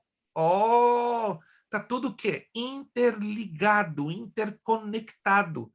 De Joel, eu fui para Zacarias, de Zacarias eu fui para Apocalipse. E aí entendemos que a profecia de Joel 2, 28 e 32, ela ainda não se cumpriu plenamente. Ela apenas foi o quê? Uma amostra, um derramamentozinho pequeno sobre os gentios no dia de Pentecoste. E o povão não sabe disso e ensina como um grande avivamento. Mas quando aprendemos lá em 2 de Tessalonicenses 2:3, nunca, jamais vai haver avivamento próximo do arrebatamento, senão a apostasia. E a manifestação do filho da perdição. Só para fechar aqui, para a gente continuar, que já são 9h45, 2 de Tessalonicenses, capítulo 2, versículo 3. Nós estamos usando umas regrinhas, né? Uma das várias regras da hermenêutica, a lei dos contextos. Quando eu aprendo a usar essa lei dos contextos, eu vou viajar dentro da Bíblia usando os textos que têm o mesmo assunto, ou aqueles que vão interpretar textos que estão lá atrás. 2 de Tessalonicenses 2:3. Ninguém de maneira alguma vos engane, porque não será assim sem que antes venha apostasia e se manifeste o homem do pecado, o filho da perdição. Em cima deste texto, se a gente estudar dentro do contexto, e aqui o tempo não me vai permitir trabalhar com o contexto, seria interessante, né, como um segundo exercício de hermenêutica, mas eu não quero fazer isso hoje, aqui agora, tá? Mas vou deixar essa pitadinha queimando aí nos olhos de vocês. Né? Vou lançar essa gotinha de pimenta malagueta nos olhos de vocês. Em cima desse texto, nesse versículo 3, há uma teoria, preste atenção, não é uma afirmação. Mas essa teoria ela tem muito respaldo, muito apoio, muita base bíblica. Por isso que eu precisaria de tempo para viajar com vocês dentro das Escrituras. E eu não falo isso em público como uma afirmação, porque eu já fui muito mal interpretado, muito. Então, eu sou muito cuidadoso quando eu faço essa abordagem que eu vou fazer agora. Durante dezenas de anos tem sido ensinado que a ordem dos fatos vai ser assim, ó. Primeiro tem que vir um arrebatamento da igreja para depois se manifestar o anticristo.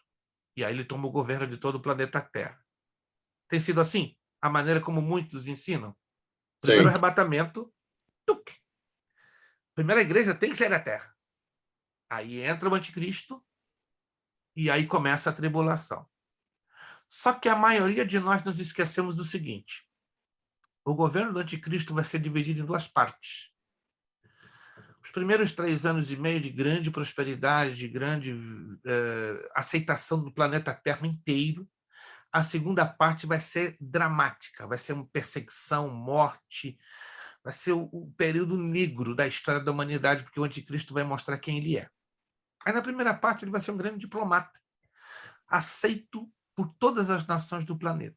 Queiramos ou não, estamos entrando aqui em escatologia.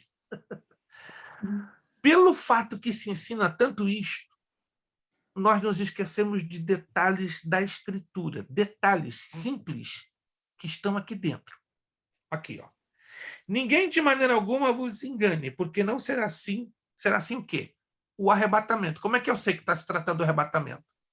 Se eu leio 2 de Tessalonicenses 2, 1 e 2, eu vou descobrir que os tessalonicenses estavam apavorados com a perseguição do imperador romano, matando muito crente. Estava matando, estava arrebentando com os cristãos. Então, essa perseguição foi traduzida como o quê? Como anticristo na Terra. Olha só, essa matança enorme do imperador romano aos cristãos naquele momento foi interpretada como o anticristo na Terra. Estamos no sal, estamos fritos. E agora? Jesus já veio, nos deixou e estamos aí, na mão do homem. Aí o Espírito Santo deixa bem claro para Paulo, escreve à igreja em Tessalônica que tem um negócio errado. Eles estão se precipitando, estão desesperados com algo que ainda não aconteceu. Aí vai em Paulo, escreve: de nenhuma maneira ninguém vos engane. Não vai ser assim. Ou seja, o arrebatamento vai trabalhar da seguinte maneira. Olha a ordem que o Espírito Santo dá a Paulo para colocar. Antes que venha o quê? O arrebatamento não vai acontecer. Isso aqui é interessante, gente. Vamos parar para analisar isso aqui? Sem que primeiro ocorram duas coisas. Tem que acontecer duas coisas. A apostasia. E o quê? O que diz o texto lá? Revelada a iniquidade do filho da perdição. Tem que aparecer o filho da perdição. Quem é o filho da perdição? O anticristo. O anticristo. Aí muita gente dá 2 passinhos para trás. Opa! Peraí. Então, esse texto está querendo dizer o quê? Que a igreja poderia ver o anticristo? Sim. Pode deixar aí. Aqui não é uma afirmação, escute, isso aqui é sério. Nenhum de nós aqui, conversando de mim, estou afirmando que nós vamos entrar na tribulação, mas que viríamos possivelmente os primeiros passos e conheceríamos a identidade do anticristo. A apostasia já está aí. Já está aí, gente. Já está aí. Está aí, arrebentando com as igrejas. O que é apostasia? Desvio do foco original da fé. Igrejas que estão alagadas em apostasia, em heresias. Então, a apostasia está aí. Mas o filho da perdição se manifestou? Ainda não. Mas há uma possibilidade de a igreja enxergar o anticristo. Mas, pastor, eu não creio que a gente vai entrar. Eu também não. E a Bíblia me ensina que a igreja não vai entrar na tribulação. Não vai. Não vai. Mas os primeiros momentos, quem sabe dias ou semanas da tribulação, poderíamos assistir. E se isso acontecer, irmãos, anote aí nas tábuas do seu coração, se isto acontecer, pode acreditar você ou não, vai ser uma demonstração maravilhosa da misericórdia de Deus para aqueles que ainda não estão devidamente preparados para o arrebatamento. Uau! Yeah! Uma Tatiane falava de um sonho, né? E eu estava meditando nisso, né, no dia de ontem. E se esta teoria se concretizar em fato, é como Deus querendo dizer, estou dando a última chance para a minha igreja se preparar, porque eu estou dando o sinal final. Vamos a 1 de Coríntios, capítulo 15, só para fechar. Eu sei que estou deixando você incomodado. Mas esse é o objetivo. Isso é muito bom, professor. Esse é o objetivo da hermenêutica. 1 de Coríntios, capítulo 15. Uau! Tá muita gente aí doidinha para ver o anticristo. Essa possibilidade ela é grande. 1 de Coríntios, capítulo 15. Eu ouvi que a igreja ia ser arrebatada antes. Hein? Eu sempre ouvi que a igreja seria arrebatada antes. Eu também, mas quando a gente passa a estudar esses textos no conjunto da hermenêutica, o negócio muda. A óptica não é eu estou impondo uma visão. A coisa muda. 1 de Coríntios, capítulo 15. Vamos lá. A gente tem que fazer o que Jesus mandou, estejais preparados. Isto, o importante de tudo aí é estar preparado, não tem dúvida. Tem que estar preparado. Não, mala pronta. Exatissimamente. Gente, é igualzinho quando eu viajo, né? Quando eu viajo, a minha mala está pronta uma semana antes. Minha esposa, você está exagerado, cara. Você vai viajar de hoje a uma semana. Né? Eu vou viajar dentro de uma semana para ter um seminário de escatologia em Lô. Minha mala já está pronta.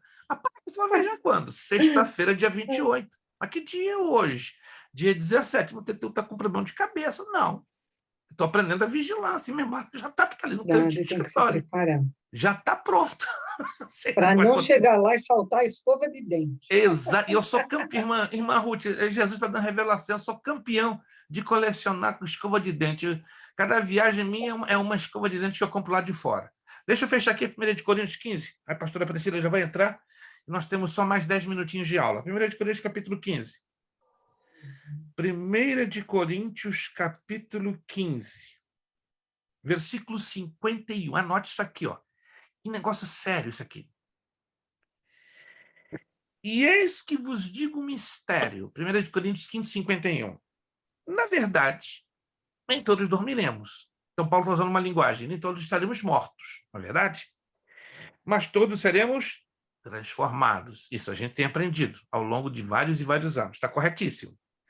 Versículo 52.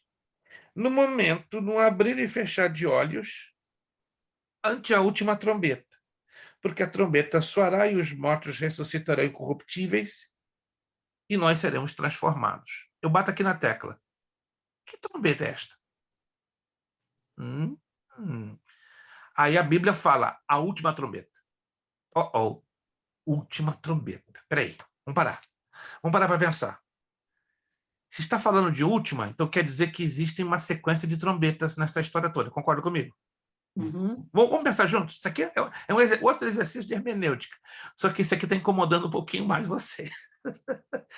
Já que a Bíblia está falando de última trombeta, então, por uma questão de sequência gramatical, quer dizer que existem outras que vieram anteriormente a esta última, correto? Porque não faz sentido eu dizer última se eu falo de uma única. Quem está me acompanhando, gente? Se eu me refiro a uma única trombeta, qual é a razão que me leva a dizer que é a última? Não faz sentido. Existem outras. Existem outras. A Bíblia também é para ser interpretada dentro de um sentido lógico. Deus nos dá inteligência para usarmos uma lógica, ainda que ela seja uma lógica espiritual. Ok, então estamos aqui usando lógica espiritual, se eu posso usar essa expressão. Se a Bíblia se refere à última trombeta, então é que existem outras. Dentro do plano da escatologia, então, aonde nós aprendemos sobre outras trombetas? Resposta. Você vai lá no livro do Apocalipse, no capítulo 7, capítulo 6 e capítulo 7. Você vai descobrir que na primeira parte da tribulação vai acontecer o quê? A abertura dos 7 selos e o toque das 7 trombetas. Aí estamos descobrindo uma coisa mais impressionante. Se os 7 selos e as 7 trombetas vão ser tocados na primeira parte da tribulação, então, em algum momento da primeira parte da tribulação, porque eu acabei de falar, a primeira parte da tribulação ela não vai ser intensa, ela não vai ser esmagadora, destruidora, avassaladora, como vai ser a segunda, mas vai ser a tribulação, vai ter problemas, certo? Vai ter perseguição, vai ser um negócio violento. Mas os selos e as trombetas vão estar na primeira parte da tribulação. Então, vamos chegar a uma conclusão juntos? Se está falando de última. E se as trombetas vão acontecer, o toque delas, na primeira parte da tribulação, então, por uma dedução, tá? É uma dedução, não estou afirmando. Então, esta última poderia ser a número 7, a sétima, sim ou não? Oh! Quem está me acompanhando, gente? Não estou impondo a minha linha de pensamento. Estou levando a vocês lerem o texto e a concluirmos juntos. Vamos fechar lá em 1 de Tessalonicenses, capítulo 4? Pastor, agora fiquei preocupado. Não, é para ficar preocupado. Isso aqui é proposital, é para te deixar incomodado.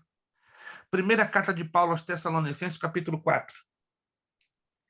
Verso 16 e 17. Porque o mesmo Senhor descerá do céu com alarido e com voz de arcanjo e com trombeta de Deus. Está aqui de novo a bendita da trombeta. E os que morreram em Cristo ressuscitarão primeiro. Aí o 17. Depois nós, os que ficarmos vivos, seremos arrebatados com eles nas nuvens a encontrar o Senhor nos ares e assim estaremos sempre com o Senhor. Para fechar. O texto de Coríntios 15:51, 1 de Coríntios 15:51, e o texto este de 1 Tessalonicenses 4:16 e 17, se encaixam de alguma forma, sim ou não? Se encaixam? Sim. Ok, se encaixam, então, com a conclusão que estamos chegando. Que provavelmente, não podemos, eu não posso afirmar isso, que esta trombeta seja a última. Sendo a última, ela seria, então, a sétima na sequência das trombetas de Apocalipse, capítulo 6, capítulo 7. E se for esta sequência, ou se esta trombeta, que chama-se a última, for a sétima, então, em algum lugar do princípio da tribulação, a igreja seria arrebatada. Exatamente em que ponto do princípio da tribulação a gente não sabe. Quantos estão me entendendo, gente? Isso aqui não é revelação da minha cabeça, não. Gente, a gente está lendo o texto.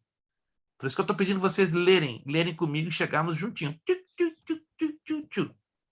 Quantos nunca perceberam isso na leitura desses textos juntos? Quantos nunca perceberam? Nunca. Sejam sinceros, nunca. Eu nunca percebi isso. Está aí o negócio. Hermenêutica. Mas eu não estou aqui, gente, está sendo gravado, eu não estou aqui fazendo afirmações disparatadas, nem descabidas, nem fora do lugar. Estou sendo claro? Sim ou não? Estou sendo claro? Tudo nós estamos trabalhando com uma dedução, trabalhando com a sequência do texto e as abordagens que o texto nos oferece para fazermos o quê? Uma análise e uma dedução e uma conclusão a mais equilibrada possível. Aí eu fecho com o pensamento do nosso irmão José. O mais importante é estarmos preparados. E se eu e você virmos, digamos, vamos chegar lá, amanhã de manhã, bom, estamos ligando aí o noticiário para ver a CNN, Univision, o noticiário, né? Eu tenho o hábito de, quando eu acordo, eu assisto 2 noticiários para estar bem atualizado. Quem sabe um dia desses aí? Você acorda, liga o noticiário e está ali o cara falando, lá na União Europeia, o dito cujo, o anticristo. E aí? E agora? Vai abalar. Não o mundo, vai abalar nós. E se isso acontecer, vai ser o quê? Uma maneira como Deus está dizendo, é o último cartucho da minha misericórdia, te prepara. Te prepara. Mas se isso não acontecer, como disse o irmão José, temos que estar preparado de qualquer maneira, para a gente não ser pego de surpresa. Amém? Todos entenderam?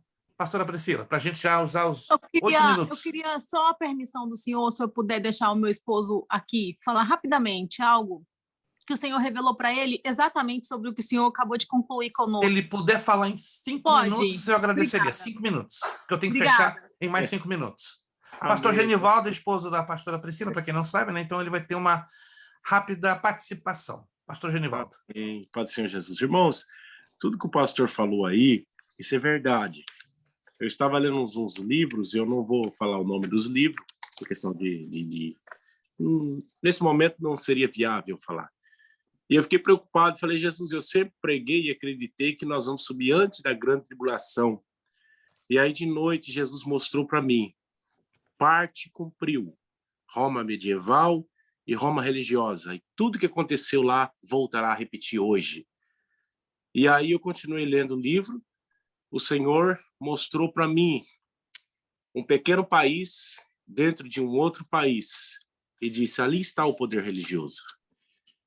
E eu, uma noite seguinte, Deus me leva em espírito, eu vi 2 carros. Um carro preto, uns homens chique, bem trajado de terno, assim. E eu entrei no segundo carro, um carro prata. Da frente era tipo uma limusine preta. Eu entrei no carro de trás. Um homem sério, muito sério. Um homem brabo, carrancudo, olhou para mim e falou, olha, ele está aí no carro da frente, o anticristo. Porém, não nos foi permitido ele ainda se manifestar. E aqueles homens falou para mim, nós temos te observado pregar, como que estava me intimidando a não pregar, a não falar nesse assunto, sabe? E o Espírito Santo falou bem claro para mim que o que aconteceu com a igreja primitiva vai se repetir agora, que era para a gente preparar, orar, buscar a Deus. Irmãos, eu não estou aqui com meninice, eu sei que talvez vocês são teólogos, né? Eu também estudei um pouquinho, fiz bacharel, tudo. Deus falou comigo, eu ainda não falo essas coisas. Eu falei com poucas pessoas, só alguns pastores, amigo meu, que me deram o ouvido, que deram crédito, assembleanos. E eu não prego isso porque eu sei que nós, desde pequeno, eu nasci, Deus amou, presbiteriano e depois Assembleia de Deus, sempre acreditamos, aos 49, Jesus volta, leva nós, no outro dia vem o anticristo. Mas, infelizmente, nós poderemos ver esse homem. E isso está perto, porque Jesus mostrou para mim. O arrebatamento está mais perto do que nós imaginamos. Eu não vou marcar a data porque eu não posso, seria um herege. Exatamente. Mas eu quero afirmar que isso vai estar gravado. A glória de Deus, nós somos a geração do arrebatamento. Amém. Glória a Deus. Nós não vamos morrer. Nós vamos ver, possivelmente, esse Nico aí. Ele já está, porque eu vi o carro. Eu entrei no segundo carro e aquele homem falou, ele está no carro da frente. E aquele homem não era homem do bem. Ele era um homem que representava o império das trevas. E ele falou bem brabo comigo. Nós temos te observado pregar. E você tem incomodado nós. De forma que eles queriam tapar minha boca. E eu acordei e falei para a Priscila, falei, olha, eu estou com medo desse povo, eles estão de olho em mim. Eu falei, eu acho que eu vou ter que pegar tempo, eu vou ter que pregar prosperidade, porque o império das trevas... Claro que se eu fosse falar de Roma, desde 303, Constantino, o período eu demoraria, eu estou aqui numa aula, me perdoe, pastor, que o senhor é o ministrante, e depois, quando Roma medieval cai, vem Roma religiosa, e abre todo um leque, tanto histórico, como agora, como por vir. Mas o bom é que ele está voltando, e nós Amém. sejamos mais crentes. Obrigado. Glória a Deus. É só para confirmar o que o senhor falou. Jesus agradeço, pastor Genivaldo, o seu endosso, sua tremenda colaboração e adendo, maravilhoso, agradeço de coração. E pegando o ganchinho bem rápido do pastor Genivaldo, né? O que aconteceu com a igreja primitiva, como ele falou, vocês se lembram, né? Que ele falou agora há pouco, vai acontecer conosco agora. E o que aconteceu com a igreja primitiva? Perseguição.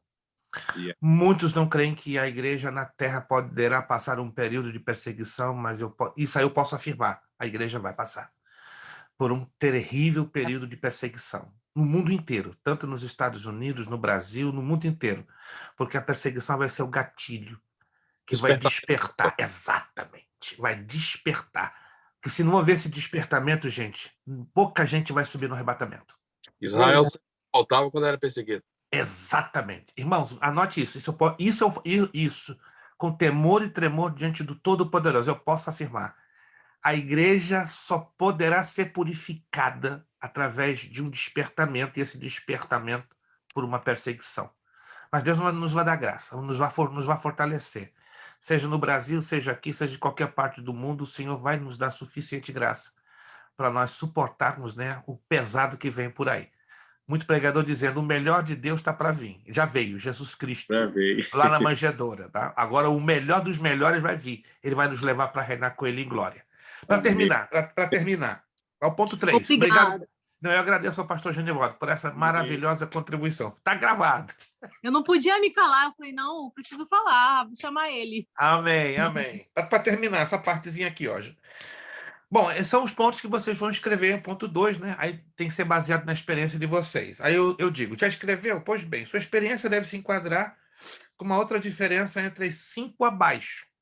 Talvez uma pergunta sincera ou irônica na escola dominical acerca de um trecho bíblico ao qual você deve responder exatamente como eu, não sei. Ou um debate com seus colegas de aula, seja no colégio, na universidade ou mesmo no seminário, acerca da Bíblia, como frequentemente ocorre. Letra C. Pode ter sido durante uma visita evangelística ou pastoral na qual o dono da casa ou qualquer outra pessoa manifestou as suas dúvidas acerca de um texto bíblico. Letra D, ou durante uma mensagem evangelística ou doutrinária. Você já experimentou pregar sem saber como interpretar a Bíblia? É complexo. E o que é mais importante, durante as suas leituras devocionais da Bíblia. Número 4, e aqui fechamos. Estas são as 5 áreas importantes onde é necessário conhecimento das regras de interpretação da Bíblia. Faz um tremendo de um highlight aqui, porque isso aqui é uma chave tremenda. Você precisa conhecer as regras de interpretação da Bíblia, as regras de hermenêutica, nessas 5 situações. Número 1, pregação. Ninguém pode tomar um púlpito sem ter uma base básica de hermenêutica bíblica. B, evangelismo pessoal. Mas peraí, para evangelizar eu preciso conhecer hermenêutica? Um pouquinho, sim. Senão você vai estar ensinando pelos pés, pelas mãos. Letra C, trabalho pastoral. Seja doutrinando, seja exortando, seja consolando. Um pastor que assume um púlpito e não tem o conhecimento mínimo de hermenêutica, nota 0, tem que ser expulso, com todo respeito. Está faltando senso comum, senso de responsabilidade. Letra D, debate, defesa da fé. Tem pastor que senta com muçulmano, com mórmon, com adventista e não tem argumento nenhum, é vazio, seco, porque não conhece uma base da hermenêutica. E letra E, devoção para o nosso próprio crescimento espiritual, tá bom? Na próxima aula, você vai virar lá na página de número 7, o texto de Atos 8, 26, 35, eu já motivo vocês fazerem os exercícios da página 7, da página 8, da página 7, a página de número 13. Se puderem, por favor, trabalhem com os exercícios da página 7 à página 13. Anotaram aí? Da página 7 à página 13. A página 13. Aí a gente vai desenvolver todo esse conteúdo, tá? Vai ficar bem claro, bem claro, bem claro. Terminando com uma pergunta. Deus, nesta noite, falou algo para mim, para você, dentro do que acabamos de estudar? Deus falou algo? Tem certeza que Deus falou algo? Eu tenho. Absoluta, que ele falou algo muito forte na minha vida, no meu coração. Porque falou comigo, pastor, mas o senhor é o dono da verdade. Não, você está se me confundindo, eu não sou o dono da verdade. Eu tenho a responsabilidade de passar a verdade, mas eu não sou o dono da verdade. Longe de mim, irmãos. E acredite, eu terei suficiente humildade de chegar para vocês em público e dizer, errei no que eu ensinei para vocês. Mas até o momento eu luto muito para eu não passar as coisas equivocadas ou erradas. Mas se um dia isso acontecer, pode acreditar de todo o coração. Terei a humildade para dizer, errei, gente, eu quero me retratar. Ok? Amém? Vamos agradecer a Deus. Vamos agradecer a Ele, a sua bondade dura para sempre. E vamos ter as malas preparadas. Malas preparadas. Malas preparadas, né? Porque em qualquer momento, ó, a gente está indo para casa. Coisa boa, gente. O negócio está ficando roxo. Mas o que me conforta, o que me alegra é que temos que estar de malas preparadas. Irmão José Carlos de Souza, com esse penteado que eu nunca vou ter. Eu posso me esforçar, mas o dele é diferente demais. Ele tem como passar a mão, gente. Glória a Deus, eu não tenho por onde passar a mão. Ele desliza, lisa. Enfim. Então, nosso irmão José Carlos estará nos trazendo uma palavra de oração, de agradecimento, né? E que Deus continue falando poderosamente aos nossos corações. Não perca a próxima aula, porque Deus vai sacudir as nossas mentes e os nossos corações através desta matéria bíblica. Definitivamente precisamos mais do que nunca nos agarrar a ela, nos apegar a ela e entrar na sua profundidade. Irmão José Carlos, nos despedindo com a palavra de oração. Senhor Deus eterno Pai, queremos te agradecer por esses momentos aqui, Senhor, aprendendo mais da tua palavra, Pai. Graças te damos, Pai. Glorificamos, Senhor, pela Senhor Jesus, trouxe nossas mentes, ó Deus, esclarecendo, aleluia, Senhor, nos abençoando, Senhor, iluminando cada vez mais o nosso caminho. Abençoa a vida do pastor Prestes, Senhor, que é um estudante da tua palavra, que tem nos ajudado, Senhor, tem sido a lanterna das nossas vidas. Aleluia. Guarda ele, protege a família dele, saúde e graça, Senhor. Graças te damos por tudo pelo pastor Genival, Senhor, pela cooperação dele aqui, Senhor, nessa aula. Te agradecemos por tudo, Senhor, que nós estejamos preparados, esperando, Senhor, a tua vinda, a tua volta. Amém. Amém. Nosso lema, não vai embora. Primeiro, nosso lema, seriedade. Seriedade. Compromisso. Compromisso. Disciplina. Disciplina. Seriedade. Seriedade. Compromisso. Compromisso. Disciplina. Disciplina. Seriedade. Seriedade. Compromisso. Compromisso. Disciplina. É necessário que ele cresça. Necessário que ele cresça. E que eu diminua. Eu diminua. É necessário que ele cresça. Necessário que ele cresça. E que eu diminua. É necessário que ele cresça. E que eu, o quê? Diminua. E a Deus damos o quê? A honra, a glória e o poder. Irmão Wellington parece que foi arrebatado. Voltou, mas não voltou mesmo. Jesus da glória. Falei, Jesus levou o irmão Wellington já na hora e a gente ficou para trás. Deus nos abençoe. Um ótimo final de dia, uma ótima semana. Segunda estamos aqui agarradinhos, se Deus quiser. A paz do Senhor para todos. Beijo no coração. Deus nos abençoe em nome de Jesus. Obrigado. Amém.